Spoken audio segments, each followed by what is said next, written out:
How do you know when your vegetables are actually ready to harvest? Pick too early, you can miss out on flavor and size. Pick too late, they can become tough, overripe, or bitter. The good news is that most of the vegetables will give you clues. Sometimes it's the color, sometimes it's the size, and sometimes it's the texture. And sometimes it's even the plant itself that's telling you when the growing season is over. Now let's start with one of the easiest vegetables to recognize, and I'm sure all of us are growing right now.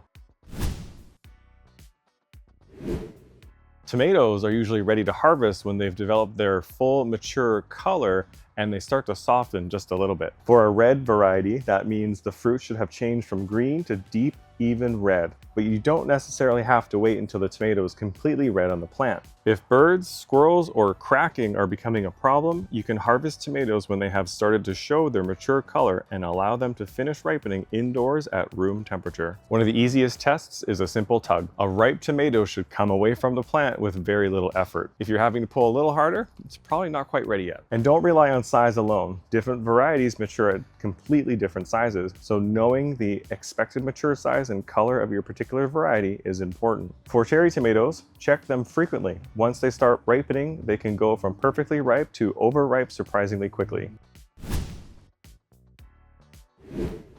Cucumbers are a little different because you generally don't want them to completely mature. For slicing cucumbers, it's generally better to harvest them when they're still young, when they're firm and crisp. The exact size depends on the variety, so check the seed packet or plant label. A good general sign is that the cucumber has reached its expected size but hasn't started turning yellow. If cucumbers become large, yellow, or develop very large seeds, they've generally been left on the vine for too long for the best eating quality. The more frequent you harvest, the better. Regular picking encourages cucumber plants to continue producing more fruit instead of putting their energy into seeds. So if you have cucumber plants in July and August, be sure to check on them often. You'd be surprised how quickly they can grow.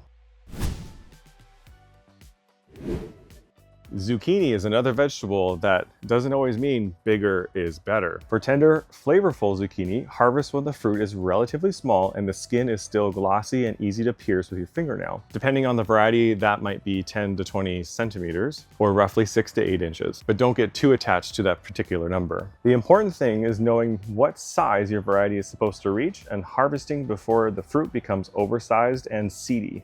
Check the plants frequently because, like this guy, the zucchini can take off in a matter of days. And if you miss one and accidentally find a giant zucchini hiding under leaves, don't worry. You can use it for things like baking or stuffing or even freezing, but it won't have the same texture that a young zucchini would have.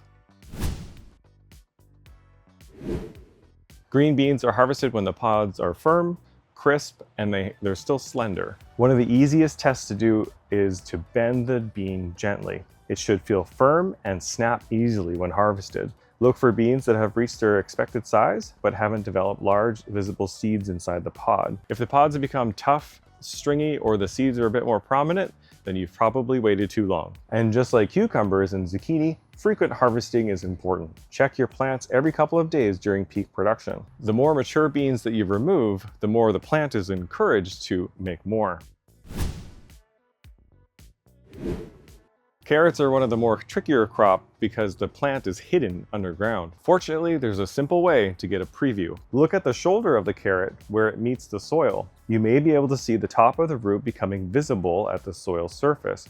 Compare its diameter with the expected size for your variety. You may also gently brush away a little soil around the shoulder to check the size without pulling the entire carrot. But of course, harvest size depends on the variety. Baby carrots are harvested young, while larger storage varieties are allowed to develop into much bigger roots. Carrots are also wonderfully tolerant of cool weather, so you don't necessarily need to harvest everything as soon as it reaches maturity. In fact, cooler temperatures can actually increase the sugars inside the carrot, making them a little sweeter. Just remember that if you're expecting a hard freeze, be sure to cover the crop or harvest as needed. Beets give you a similar clue. Look at the part of the root that's above the soil. When the beet has reached its size recommended for your variety, you can harvest it. Generally, smaller beets tend to be more tender, while very large roots can become tougher or develop a more pronounced texture. And don't forget about the green. Young beet leaves can be harvested while the root continues developing, but avoid removing too much foliage at once because the leaves are still producing energy for the developing root.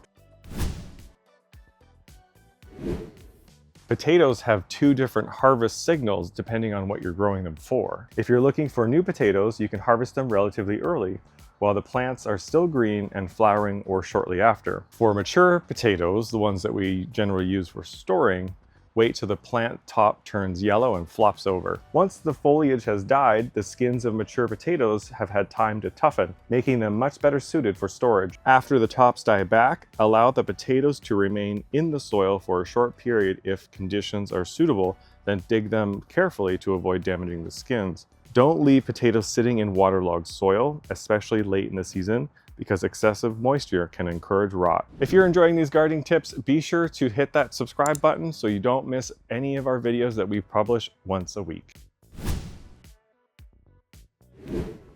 Garlic is also one of the vegetable plants that tells you itself when it's time. The leaves gradually begin turning yellow and brown from the bottom upward.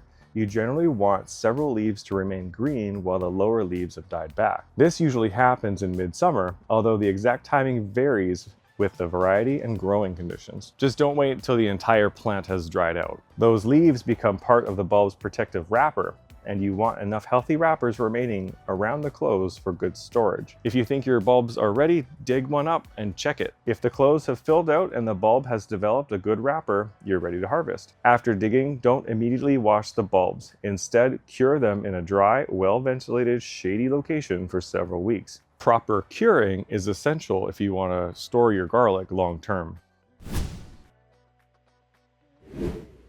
Onions will also give you a very obvious signal that it's time to harvest. When the bulbs mature, the green tops start turning yellow and they flop over. Once a good portion of the tops have naturally fallen over, the bulbs are approaching maturity. You can gently lift or dig them out from the soil. Like garlic, onions intended for storage need to be cured.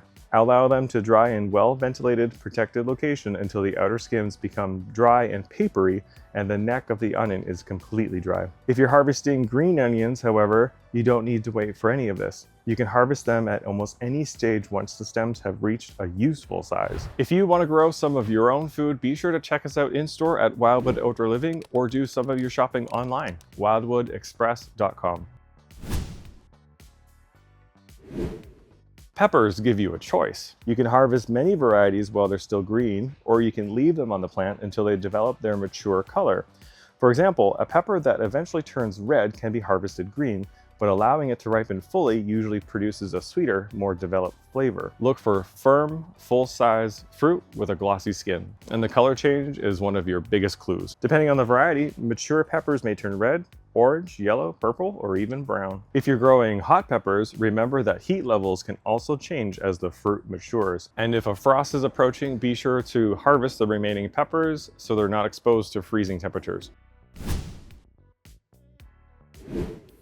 Winter squash is harvested much later than zucchini or summer squash. Instead of looking for a particular size, look for the skin and the stem. A mature winter squash should have developed its full mature color and hard skin that's difficult to puncture with your fingernail. The stem should also begin to dry out and become corky. One of the most important signs is that the plant itself is naturally starting to die back. When cutting squash from the vine, leave a few centimeters of stem attached rather than breaking or twisting the fruit off. That stem helps protect the squash during storage. After harvesting, many winter squash benefit from curing in a warm, dry location before being moved into its long-term storage. Kale is one of the easiest vegetables to harvest because you don't have to wait for the entire plant to be mature. Instead, harvest the larger outer leaves while leaving the growing point in the center intact. This allows for the plant to continue producing new leaves. The same general approach works for many leafy greens. Harvesting a little at a time gives you a continuous supply rather than harvesting everything all at once. And as temperatures cool in fall, many cool season greens actually become more productive and flavorful. The biggest lesson today is that no one single harvest rule works for everything. Don't rely exclusively on a calendar, just pay attention to what the plant is telling you. And if you're truly unsure, just harvest one and see what you got. It's much easier to learn the perfect harvest point by tasting your own crops than by relying on a date on the calendar. And remember, harvesting regularly is part of caring for the plant. And we want to know, what's the first vegetable you look forward to harvesting each year? And if you have a harvest tip that you'd like other gardeners to know, share it below. We'd love to hear it.